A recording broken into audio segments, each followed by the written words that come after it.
The history of the United States as an independent nation began with the signing of the Declaration of Independence in 1776, but its roots can be traced back at least 20 years earlier to the beginning of the 7 Years' War. This war was a struggle between Britain and France that spread globally and also involved their colonies in North America. When the war ended, France was defeated, leaving the British Empire in control of the eastern half of the continent, defeating its biggest rival. Britain now ruled the seas and controlled 1/3 of European trade. From all perspectives, this was a major victory for the emerging empire. However, beneath the surface, the joy of victory was overshadowed by the burden of debt, amounting to £133 million. This debt dealt a significant blow to the British economy and forced Parliament to take extreme fiscal measures. The Royal Navy, which had helped Britain achieve victory, would become a major casualty in a series of cutbacks that would see its budget reduced from £7 million in 1762 to around £2.8 million after the war, further decreasing to about £1.5 million by 1769. However, these measures only accounted for a small portion of the debt, and British citizens were forced to bear the brunt of the burden in the form of new taxes.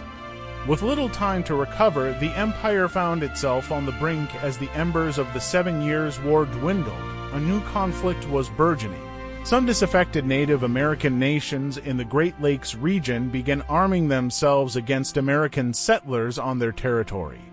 In response, the British government issued the Proclamation of 1763, prohibiting American colonists except licensed fur traders from settling west of the Allegheny Mountains.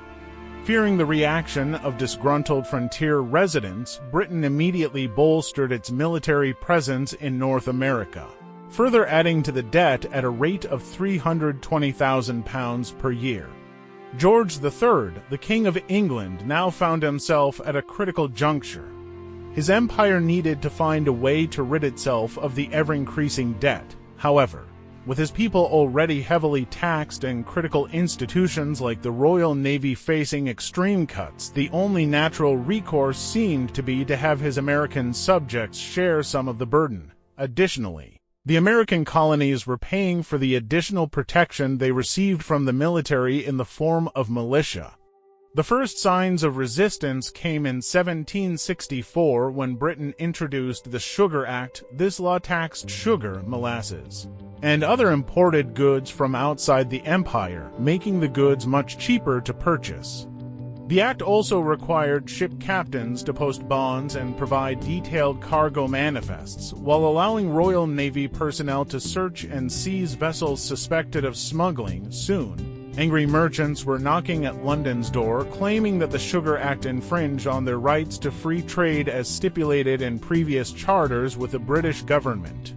Many colonists were unaware that the Sugar Act was just the beginning of American tax efforts. The Stamp Act would soon follow, requiring citizens to purchase stamps to pay taxes on a range of items.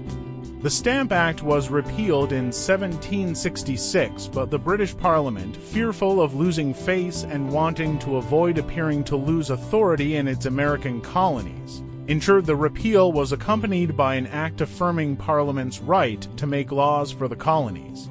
Shortly after, further taxes were imposed on imports like tea and glass, further infuriating colonists and prompting Samuel Adams to write letters on behalf of the Massachusetts legislature urging a boycott of British goods until these taxes were repealed. Adams was angry that Parliament believed it had the right to force Americans to pay for government expenses without any representation and with no American representatives in Parliament. The slogan "No taxation without representation" became the rallying cry against British attempts to tax the colonies. On March 5, 1770, potential tensions over British rule in Boston erupted as 400 Bostonians harassed and attacked 8 British soldiers, who, in an emotionally charged situation, were forced to fire into the crowd, injuring 6 and killing 5.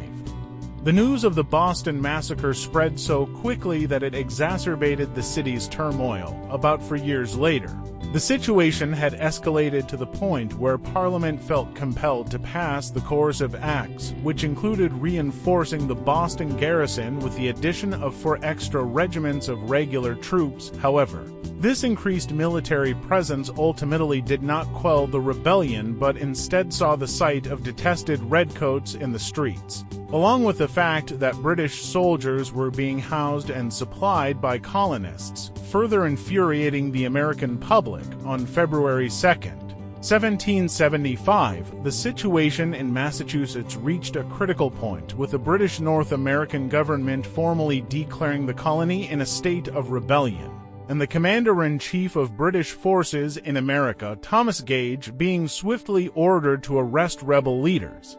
Gage first attacked a known rebel ammunition depot in Concord to deprive the enemy of powder. On April 19, 1775, Gage's advance force encountered a colonial militia assembly on Lexington Green, where a skirmish ensued, with an unknown soldier firing from one side, prompting the British to launch a full assault on the colonial militia. The battle resulted in 20% casualties, including some key leaders. To avoid losing more in an accidental ambush, Gage ordered a retreat and reorganized his forces. George showed remarkable sympathy for the dynamics in America, stating that the Stamp Act, first by limiting trade, deprived Americans of the means of acquiring wealth and then taxed them. However, British Prime Minister Frederick North, or Lord North, had a different view and staunchly supported